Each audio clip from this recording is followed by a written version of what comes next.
Well, there was yet another tragic mass shooting, this time in San Jose, California, where a rail yard employee shot and killed 8 of his coworkers before allegedly dying himself from a self-inflicted gunshot wound. Now, as the country seeks answers about what leadership plans to do, we're seeing an explosion in mass shootings in the country that really started in mid-2020. What they're getting in return is a bunch of nothing from President Joe Biden. And so let me explain. He did decide to comment on the mass shooting that took place in San Jose, but he is kind of passing the buck to Congress, which of course is unwilling to do anything about gun control. I mean, they're having a difficult time making decisions about infrastructure, which is currently crumbling in the United States. Now, Biden says this in response to the shooting. I have the solemn duty, he says, of yet again of ordering the flag to be lowered at half staff, just weeks after doing so following the mass shootings at spas in and around Atlanta, in a grocery store in Boulder, Colorado, at a home in Rock Hill, South Carolina, and at a FedEx facility in Indianapolis, Indiana. Once again, he says, once again, I urge Congress to take immediate action and heed the call of the American people, including the vast majority of gun owners, to help end this epidemic of gun violence in America. Every life that is taken by a bullet pierces the soul of our nation. We can and we must do more. But it's very clear that we can't do more. We haven't done more, and even the executive orders coming from Joe Biden does little in helping this overwhelming problem that we're experiencing in the country, that we had already been experiencing in the country. Now, I want to just give you some quick data about how gun violence has increased in the country, really beginning in April of 2020. Data from the Gun Violence Archive shows that the number of multiple victim shootings, meaning mass shootings, first spiked in April of 2020 and has stayed high since. So if you look at this graph that uses the data from this organization, the Gun Violence Archive, you'll see that in April of 2020, there's a giant spike in gun violence. The number of shootings that involve 4 or more people who have either been killed or injured. Now, that trend continued. There have been 160 shootings from January 1st to April 26th, in which 4 or more people were injured or killed, compared to just over 90 during the same year in 2020, and this year's total is nearly double the average for the same time period for every year since 2014. I have more data, Cenk, but I wanted to give you a chance to jump in. Yeah.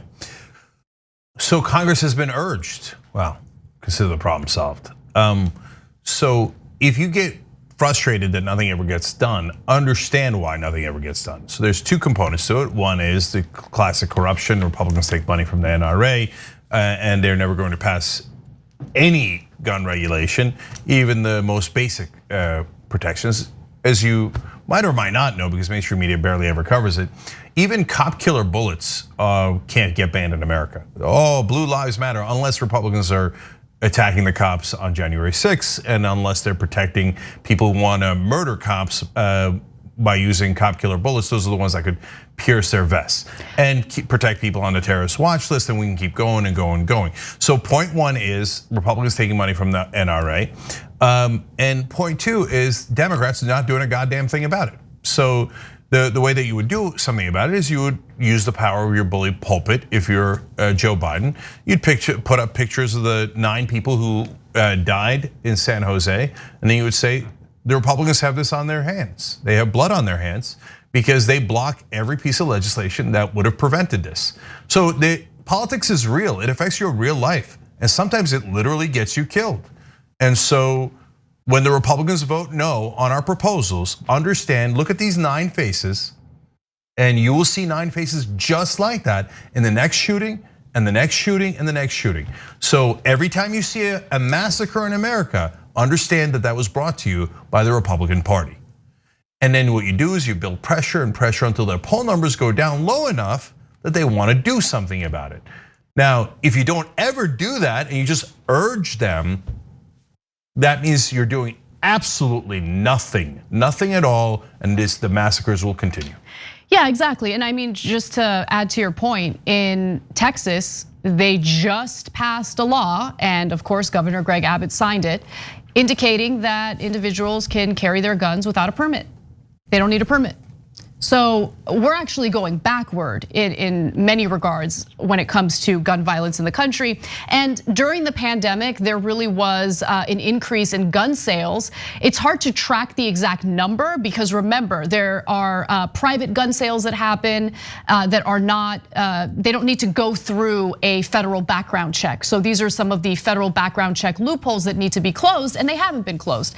But if you look at the number of guns that were purchased during the pandemic with a federal background check, the rise in shootings does correspond with an increase in gun sales, which jumped at the outset of the pandemic. FBI background checks can serve as a proxy for gun sales. It's not an accurate number, as I explained, but in the 13 months since March of 2020, the agency has seen 3 million background checks in a month, 11 times after having just one such month between 1998 and February of 2020. And I mean, I remember reading reports about how people were freaking out about the pandemic and they thought that it was just gonna be absolute chaos and they went out and bought guns.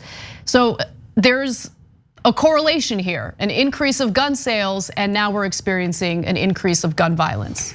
So I'm gonna give one more set of facts, and then explain the phenomenon, because it's actually super simple. So nearly 20,000 Americans died of murder, homicide, unintentional, and defensive gun deaths last year, and 24,000 died of suicide by gun. So and Anna's right, of course. If you remember back then, there was like, oh my God, there's gonna be zombies because again, people are gonna attack my house. There's a quarantine pandemic. People panicked and they bought all those guns. More guns equals more death by guns. That's it, period. Super easy to understand. That's why there's a spike, okay? Now, think about it, guys. Humans are interesting creatures and they're fragile creatures. And there's a spectrum of different people. Do not project your thoughts onto everyone else. Remember, there's a certain percentage of the population that is unbalanced, right? I mean, later in the show, we're gonna talk about how 15% of the country believes that Democratic leadership is part of a satanic cult that harvests brain juice of kids. So that's 30 million adults that are totally unbalanced, right there in and of itself in just one stat. But you can divorce politics from it. You know, in your personal life, that guy's a little. I wouldn't want to have that guy have an AR-15. And now everyone has massive weaponry. So on a day that's going badly for a person who's on a spectrum of being unbalanced in whatever way, if they didn't have a gun, maybe they punch a wall, right? Maybe they bang their head. Maybe they walk around the block. But when they have a gun, they either kill someone, usually someone close to them, or they kill themselves. And the sheer number of deaths that aren't massacres doesn't get enough coverage either. It's because there's guns around. The suicides are out of control.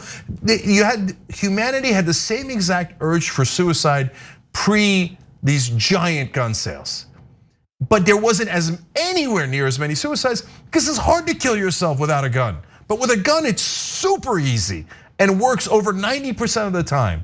And it has led to an epidemic of suicides because guns are designed to kill people and they kill people more efficiently, and that's what you're seeing. It's obvious, super obvious. And the one other thing I just want to quickly add is we're living in this dangerous we're dealing with the dangerous cocktail of societal issues.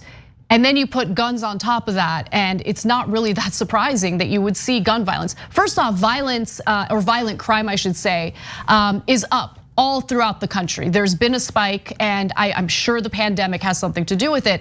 But also, we do have an issue with, we're seeing more and more of these mass shootings take place at work, right? So I'm not making excuses for anyone who does any of these things, right? Any of these mass shootings, but we do have a mental health issue in the country that goes, Republicans love to use it as a scapegoat whenever we have discussions about gun control because they want to avoid actually discussing gun control. They'd rather pretend like they care about mental health care. But we do have a problem with mental health care in the country. We do have a problem with people who are being crushed at their jobs, crushed at work, feeling hopeless and helpless, feeling desperate. Like all of these things are so incredibly dangerous, like to mix together. And it's honestly not shocking to me at all that we're seeing an uptick in gun violence in the country, actually an explosion. An uptick doesn't really fully explain it. I think that minimizes it.